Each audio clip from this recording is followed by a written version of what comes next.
Big day of news, Brian. You give the Cowboys a thumbs up for everything they've done? Yeah, so far so good. If Brian Schottenheimer, in fact, is talking about potentially claiming some guys, the roster could be different. I'm totally on board with what they're trying to do. Like we Called it a second draft. Yeah, that's what it is. No, he is not wrong, and there's a couple of opportunities that are really, really good to add players. Free agency this team doesn't always play in free agency, but when you start to talk about free agency, college free agency after the draft, that's the undrafted free agents. That's something the Cowboys have had some success in. So that was an opportunity, and then with the roster reductions and stuff like that, then you're able to dive into that. If you're a team that's not very good, and there's going to be some teams that are pretty talent poor, and I mentioned the Saints as a team. If you're one of those teams, you kind of look at your roster and you're thinking like, my God, there's people cutting better players than what we have. Mm-hmm. Then you need to be super aggressive and try and do everything you can do. There's certain rules for how many guys you can claim and stuff like that, but there's teams that need to do this, and the Cowboys are kind of, I think, in a couple of spots.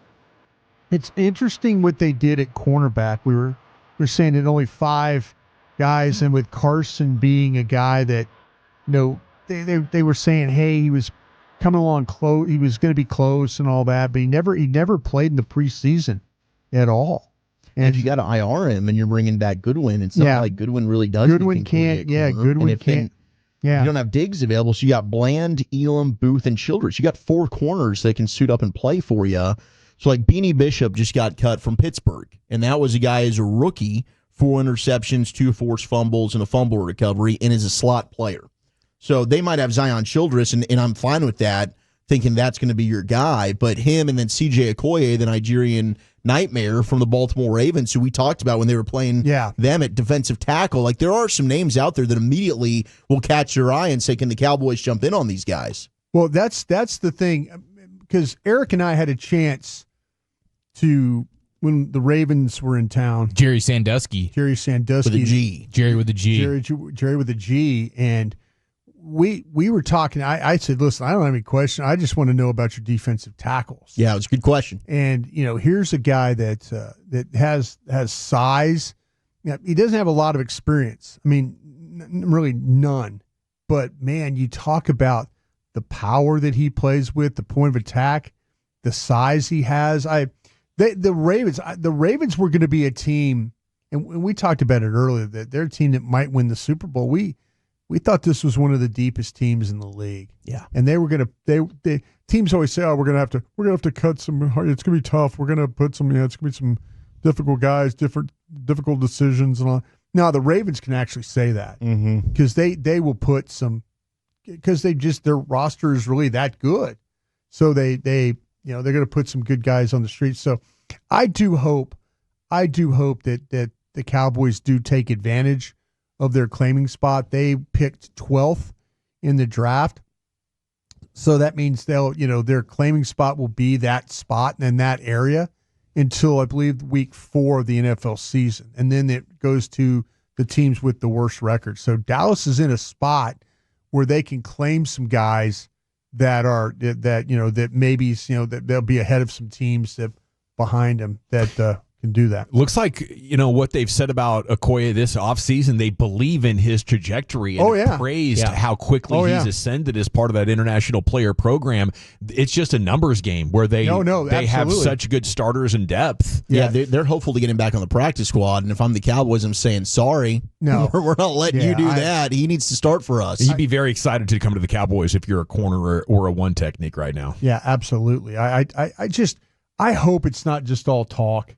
That that Will McClay and the pro guys and Alex Loomis and those guys over there can do a good job of kind of I know they've identified players that they're watching, teams that they've watched, and certain positions that they've watched. So Let's hope. I don't think it's talk, because I think this is one of the best things the Cowboys do by necessity. Like they have had to be really good at this, and I think they have showed they're absolutely willing to bring guys in and have competition for all spots at all times. I took Shotty at face value there. I thought the part where he was saying this is all collaborative, and I've never been put in a situation where I got to fight with the organization because we have a conversation and agree to things.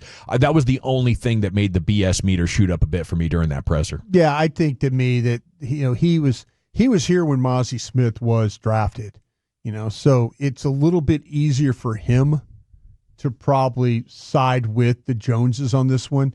If he's a new coach, he would, if he was brand new to the system, and he would probably say, well, why are we doing this? Yeah. But the fact he was here, there's things you have to do as a coach. Honestly, you have to know what battles to fight. Mm-hmm. You can't fight every single battle. You can't. I don't know if I'm dying on the Mazi Smith hill if I'm a coach, because I'm thinking there's other things I need to, get Especially done. if you're a coach with no skins on the wall, no experience. I don't think Belichick or Andy Reid standing around for that. Yeah, but you see what I'm saying about that? Like, there's certain things that you will absolutely just fight the Joneses on. I don't know if I'd fight the Joneses, and especially with the fact that you got Winfrey and some guys that you were Houston Winfrey, some guys that can actually play. Sure. So I'm not fighting. There's other battles I'm going to need to try and win. Here's what I would try to tell the Joneses, though. I'm trying to build something special here, and I need the guys to look at me like they got to impress me. Yeah. There can't be I'm good because Jerry likes me type of deal. Mm-hmm. I think that does erode your authority. I honestly feel like that, man, this is going to sound terrible, but I kind of feel like that maybe Tolbert might be in the same boat.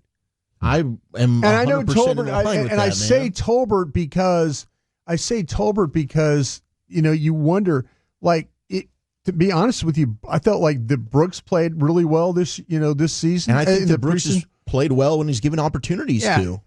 I will say this though, again, this Tolbert I think is and we asked this question when Mingo's 4 weeks are up. I don't think this is about Ryan Flournoy or anything. I think this is about if Tolbert is not played up to snuff in 4 weeks, that's the roster spot I'm looking for right there. Like, they're going to be, well, how does Mingo get back? That's it.